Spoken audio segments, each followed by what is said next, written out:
Herkese tekrar merhaba. Bugün minimalizmle ilgili biraz konuşmak ve aynı zamanda bu konuyla ilgili kendi deneyimlerimden bahsetmek istiyorum.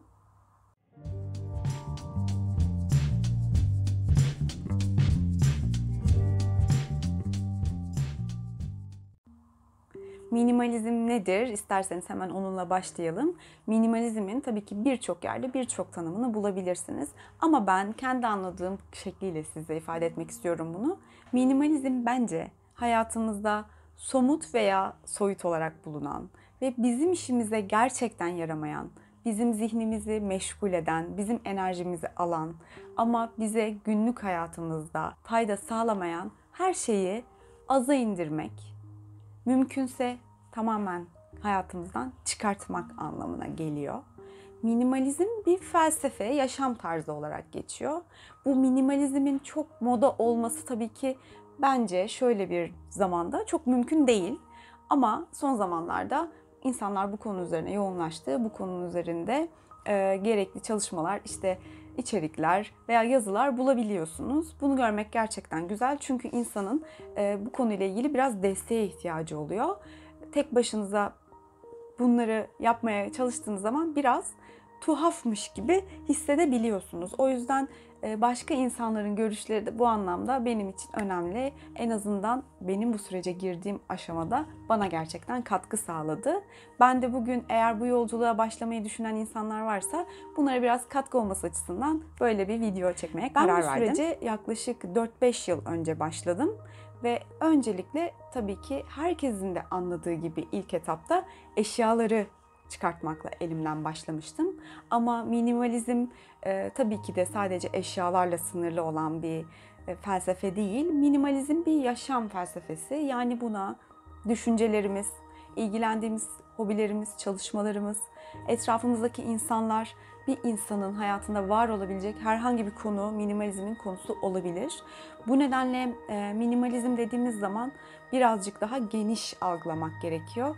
Ve hatta tam da bu nedenle minimalizme öyle çok hızlı bir giriş yapmamak gerekiyor bence. Çünkü insanı süreç içerisinde, icraat aşamasında biraz rahatsız edebilen, biraz nasıl diyeyim, uzaklaştıran, yani yapamayacağım dedirten bir konu haline gelebilir. Ben de gerçekten bu süreçte yavaş ve emin adımlarla ilerlediğimi düşünüyorum. Çünkü yaklaşık 4-5 senedir bu konuyla ilgileniyorum söylediğim gibi ve öncelikle eşyalardan başlamak suretiyle bu konuya bir giriş yaptım. Zaman zaman gerilediğim de oldu. Tekrar toparlandım, tekrar yoluma devam etmeye çalıştım. Çünkü hayatın telaşında öyle her zaman dosdoğru hedefinize ilerleyemeyebiliyorsunuz. Bazen unutuyorsunuz, bazen ruh haliniz daha farklı şeyleri gerektiriyor. Her zaman o konsantrasyonda olamayabiliyorsunuz. Bu nedenle çok önemli değil sizin sürekli ileriye gitmeniz. Önemli olan sizin bunu hayatınıza dahil etmek istemeniz ve buna karar vermiş olmanız. Çünkü bunu yapmanın farklı yolları var. Neyse bu size uygun metot, onu belirleyelim ve ona göre ilerleyelim isterseniz. Size uygun metodu belirlemek gerçekten çok ama çok önemli. Çünkü herkes aynı değil, herkes farklı kültürlerden geliyor. Hepimizin yetiştirilme tarzları, bulunduğu çevre çok farklı. Bu nedenle örnek vermek gerekirse minimalizm denince eşyalardan başlamak akla gelir ama çok fazla eşyası olmayan ve buna gerçekten değer vermeyen bir insan olabilirsiniz. Bu nedenle eşyalardan başlamayı tabii ki tercih etmeyip başka bir yönde sizin hayatınızda daha karmaşık, daha kompleks, farklı bir yönde bunu hayatınıza alabilirsiniz. Ama eşyalardan başlamak eğer fazlalığınız varsa bu anlamda bence faydalı ve etkili bir yol. Bunun neden böyle olduğunu düşünüyorum. Çünkü çok somut. Yani siz bir eşyayı elden çıkarttığınız zaman, onu birisine verdiğiniz zaman veya onu bir şekilde değerli bir eşyaysa sattığınız zaman onun işlevini devam ettirdiğini bilmek, görmek insanı gerçekten iyi hissettiriyor. Aynı zamanda sizin o eşyanın kapladığı alana sahip olmanız da güzel bir duygu. Yeni bir şey alacaksanız bile onu bile daha keyifli yapıyorsunuz. Yani tüketimi, alışverişi bile daha keyifli hale getiriyor. Bu aslında tüketmemek, az tüketmek diyoruz minimalizm denince. Evet, bunlar doğru ama yine de tüketecekseniz de daha keyifli tüketmek varken neden böyle yapmayalım? Evet, size kendi sürecimle ilgili birazcık nasıl başladığımla ilgili bahsetmek istiyorum isterseniz. Ben de eşyalardan başlamaya karar veren gruptaydım. Çok fazla eşyam vardı, evet. Bu nedenle çıkartmak istediğim, elden çıkartmak istediğim ama bir türlü buna hazır hissedemediğim bir durumdaydım. Yalnız dediğim gibi bir ön aşama olursa, bu konuyla ilgili bir araştırma olursa bu süreç biraz daha kolay oluyor. Çünkü aklınıza yatıyor bir kere ve o eşyanın nereye gittiği benim için çok önemli. Gerçekten işe yarayacak bir şeyi birisine vermek ya da işe yarayacağı yere ulaştırmak benim için o eşyayı elden çıkartmak için artık çok daha kolay bir yol haline geldi. Ben evde büyük yer kaplayan eşyalardan başlamıştım. Kabanlar vardı, bir de yazıcı vardı. İlk önce onlardan başlamıştım. İşte kabanlar zaten çok yer kaplıyor biliyorsunuz. Birkaç tane giyilmeyen kaban ve o yazıcı kenarda duruyor, sürekli toz oluyor, kabloları vesaire. Gerçekten büyük de bir yer kaplıyor. Benim elden çıkartmak istediğim şeylerdi. Bunları elden çıkartmakla başladım. Kabanlarla ilgili de şöyle bir durum oldu. O karşı tarafla buluşarak o kabını teslim ettim ve ona ihtiyacı olduğunu görmek, onun üzerine giyişi ve o andaki mutluluğu gerçekten hala daha unutamıyorum. Yani sonuç olarak o kaban benim için değersizdi ama başka bir insan için değerli ve hayatını devam ettiriyor. Sonuçta bu olabilecek bir şey. Yani siz artık kullanmadığınız bir eşyayı başkası severek kullanabilir. Bunu böyle görmek, gerçekten gözümle görmek çok iyi gelmişti bana. Bu anlamda artık kıyafetlerimi de daha rahat bir şekilde elden çıkartmaya başladım. Bunlar gerçekten çok keyifliydi. Aynı zamanda onların kullanıldığını da biliyor olmak bana mutluluk veriyordu. Ben de alanlarımı boşaltmış oldum. Ve bu alan boşaltınca diğer böyle kenarda sıkışık duran eşyaları o boş alana aktarabiliyorsunuz ve her şey böyle daha geniş geniş, rahat rahat gözünüzün önünde duruyor. En sonunda şöyle bir noktaya ulaştım ben hatta. Artık evimi düşündüğümde eşyaların nerede olduğunu biliyorum. Yani bu gerçekten bence büyük bir lüks. Mutfak eşyası falan. Onları kaldırdım, koliledim, atmadım ama bir kenara kaldırdım. Bunlar gerçekten çok etkili oldu. Az eşya, daha az iş yapmak, baktığınız zaman görmek ihtiyacınız olan şeyi. Bunlar çok güzel oluyor. Yani minimalizm eşya yönünden bence en büyük faydası bu diye düşünüyorum. Sizin hayatınızı rahatlatıyor. Zaten baktığımız zaman evlerimiz bizim için, bize bir alan sağlayabilmek için, bizim hayatımızı daha keyifli bir şekilde devam ettirebilmek için var. Ama biz evlerimizi sanki biraz depovari kullanmaya çok müsaitiz. Nasıl yapabiliriz? Yani şöyle düşünüyorum. Bir depo ayarlasak, o atamadığımız eşyaları o depoda tutsak mesela, tamam mı bizim için acaba? Yoksa o kalabalığın içinde mi var olmaya çalışıyoruz? Bunları tabii biraz düşünmek gerekiyor. Bu tamamen dediğim gibi kişisel bir şey. Bunlar kişisel tercihler.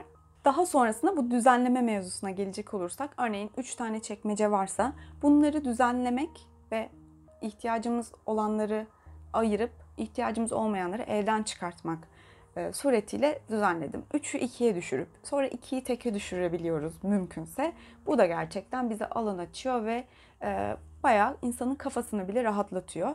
Bu süreçte evde ihtiyacım olan ama kullanmadığım, çünkü farkında olmadığım eşyalar keşfettim.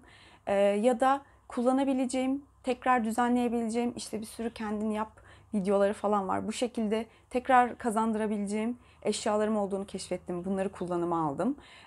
Böylelikle hem fazla para harcamaktan kurtuldum, hem alanlarımı geri kazandım, hem eşyalarımı geri kazandım. Gerçekten her yönden artıydı benim için. Buna sadece biraz kafa yormak gerekiyor, zaman ayırmak gerekiyor ve tabii ki en önemlisi kendinizi hazır hissetmeniz gerekiyor.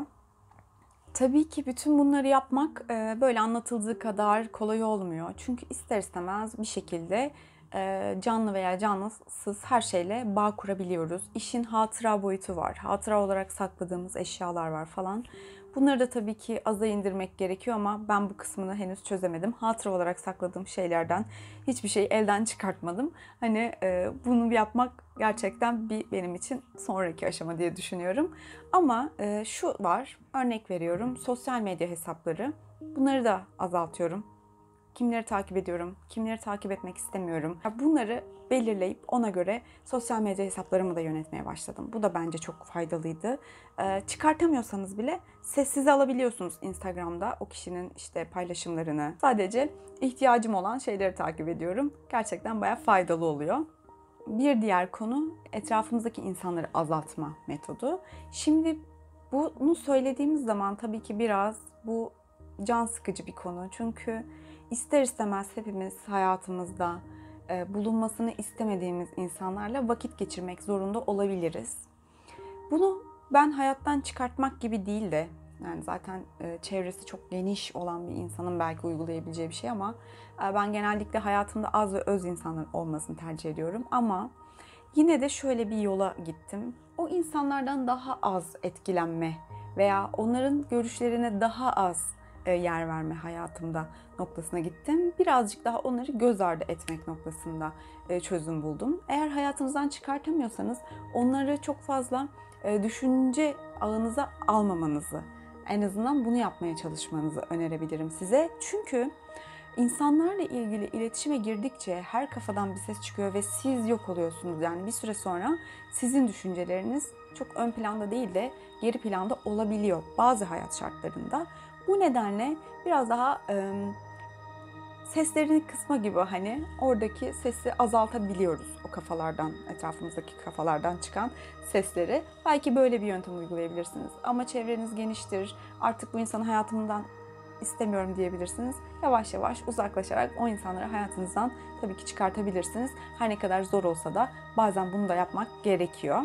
Düşüncelerimizden kurtulmak noktasına gelince bu konu tamamen bence psikolojik. Yani psikolojiyle ilgili de birçok şeyler okumaya çalışıyorum.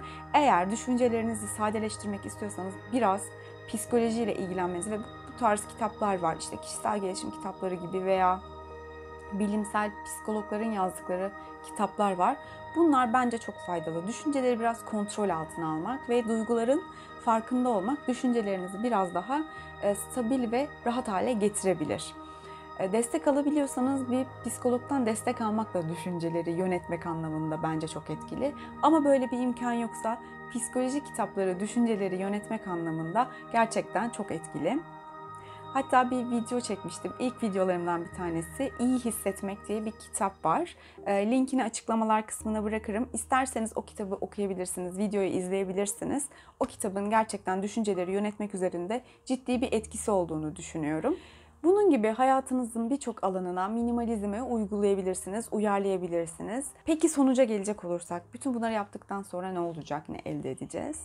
Bir kere siz kendinizi tanıyacaksınız. Üretkenliğinizi daha çok ortaya koyabileceksiniz. Yarım kalan işlerinize odaklanıp onları sonuçlandırmaya başlayacaksınız. Çünkü çok fazla etrafta uyaran olunca insan bir şekilde kopuyor ve gidiyor. Bu noktada daha küçük küçük bunlara başlarsanız daha yapmak istediklerinize ve ortaya koymak istediklerinize odaklı bir hayat yaşayabilirsiniz. Bu anlamda minimalizm sizin hayattaki çözmek istediğiniz problemleri çözdürecek güzel bir hayat felsefesi olduğunu ben düşünüyorum. Aynı zamanda neye değer verdiğinizi, neye değer vermediğinizi, kendinizi keşfetmek için mükemmel bir yol olduğunu düşünüyorum minimalizmin. Bu konuyla ilgili daha detaylı konular, içerikler üretmek istiyorum. Bu konuyla ilgili videolar çekmek istiyorum. Eğer siz de böyle bir süreçteyseniz, yorum olarak bırakırsanız, paylaşırsak gerçekten çok memnun olurum. Bu videoyu beğendiyseniz beğenmeyi ve abone değilseniz kanalıma abone olmayı unutmayın lütfen. Bir sonraki videoda tekrar görüşmek üzere. Şimdilik hoşça kalın.